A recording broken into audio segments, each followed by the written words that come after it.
My name's Jonathan Ansell. I'm the blonde guy in G4. I'm Mike, and obviously I'm the brains behind G4. My name is Duncan, and I am the bass in G4. My name is Lewis Rains. I'm one of the tenors in G4.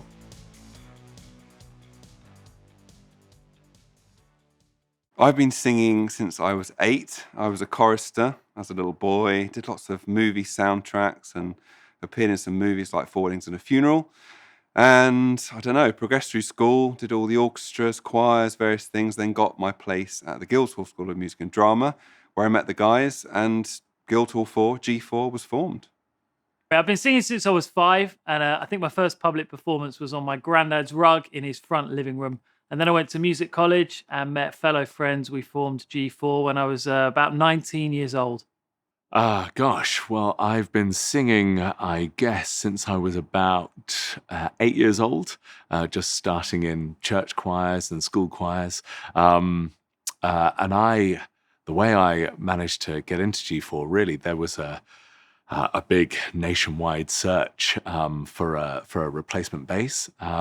The previous bass was joining the King Singers, and the schedules just clashed too much. And it just so happened that a friend of mine who I worked with was also friends with Lewis Rains, our tenor in the group, and he sort of put me onto the guys, and I went through a very lengthy audition process, very rigorous, and yeah, I was fortunate enough to be awarded the position. So and I couldn't be happier. It's a great gig and really fun to sing with the guys.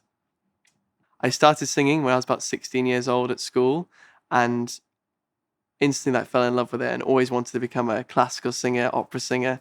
And I joined G4 about 3 years ago, I believe, and after a nationwide audition. And since then, I've always been part of the band, and I absolutely love it.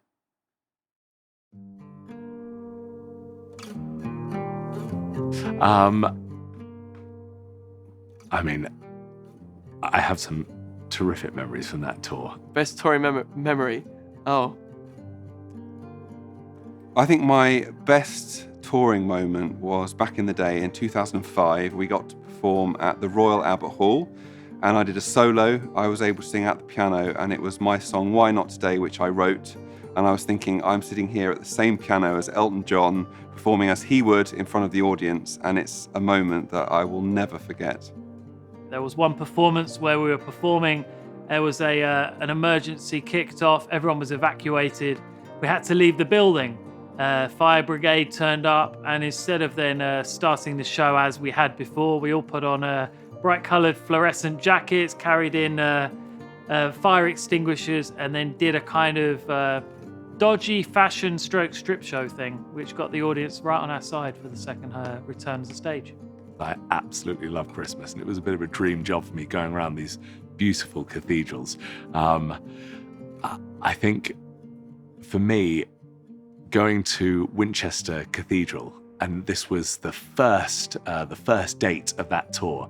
And being a Hampshire boy myself, I was born and raised in Portsmouth, and Winchester Cathedral was a place that I had been to so many times with my family or with school as a place to visit and just sort of enjoy the absolute magnificence of that setting and the beauty of that setting. And never once did I think I would get the opportunity to perform there. And then on the very first day of that tour, we were at Winchester, and just arriving there and walking around that space and thinking, my goodness, I'm actually going to get to perform in this absolutely stunning cathedral with all that history.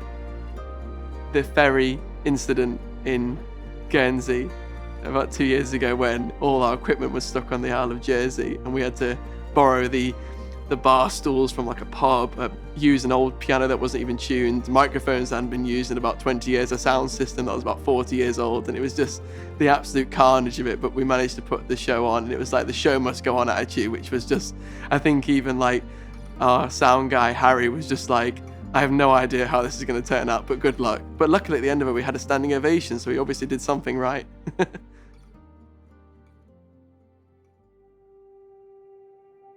Lockdown's been interesting, a lot quieter, but it's been amazing to have so much more time at home. I've got 2 young children at home, and I was meant to be on the road with different shows, but it meant that I was at home with them and we explored the local area a lot more than ever before and made dens in the local woods and rope swings and did all kinds of amazing family moments and things that will always be cherished forever. I think the lockdown's been very difficult, very testing, very emotional, and just trying to find some motivation. But I think what's important is to try and think of new ways in our industry to get the music out there. And what's better than this way of doing online streaming to get to people's home? It's completely safe for everyone involved, and it gets that music going, which, let's face it, is so important. Music is therapy for people in these dark days. Reflect upon things and think about what I wanted to do, maybe diversify in other ways. It made me think more about becoming a vocal coach, and that's been a great thing, is that I've now thought about that more and actually now I've become more of a full-time vocal coach and really enjoying teaching, and that's been great. So it's been really great that I've been able to use that skill, that if I didn't have the coronavirus sort of outbreak or the pandemic that it was, I wouldn't have thought about doing that so soon, but because of it, it made me sort of push the button and say, right, I'm going to do this now. And actually it's made me think about other options of my future, which has been quite rewarding in some ways, because it's made me question my abilities, and also it's really encouraged me to get out there and become my own independent businessman, which I've really enjoyed. Well, I must say, my wife and I had our first baby on the 9th of March. So actually, all our focus has been on him. So he's been quite a lovely distraction actually throughout lockdown. So I guess as far as new skills go, changing nappies, sharing the bath with someone else. It's been a very strange time, but it's been so lovely for the three of us to be a family unit at home together, because otherwise we would have been away working a lot. So we try and look at that positive. I do believe that the industry has to find a way of diversifying. We have to think of other ways of becoming entertainers, and that's through all trying times in history. There's been ways that entertainers have found ways to engage with their audiences, whether that be through the Second World War, or been through the pandemic of now, or even back further. They've always found a way to communicate with an audience. And so I do think online shows is the modern way. And I think when people finally get their heads around how that works and how it can be still a vehicle where people can sit at home and have a really lovely evening, then it can absolutely 100% work. I think it's so vital that we have an outlet as performers, because it's not obviously just us as performers, as artists. There's so many jobs within our industry that need the work, and online streaming is the perfect way to do that, because it keeps everyone safe. People don't need to leave their favorite armchair at home. They can just stay there and watch us. And ultimately, people need to support artists. They need to support lighting engineers, sound engineers, everyone, all the crew, to keep us going, so that when theatres do open, people are still in this industry and not doing other work, and then we can't get them back. Online shows are a great option for us now. It gives us the opportunity to still connect with our audience. It is a shame that it's not the same experience from either side, and it's always unfortunate when you're not all in the same room together, but it is a fabulous compromise. The technical setup here is exceptional, and we're doing our best to try and bring the shows to life so that people at home, in whatever circumstances they're in, can enjoy it to the best of our ability and their capabilities for now. But fingers crossed we get to the stage soon, because it isn't the same.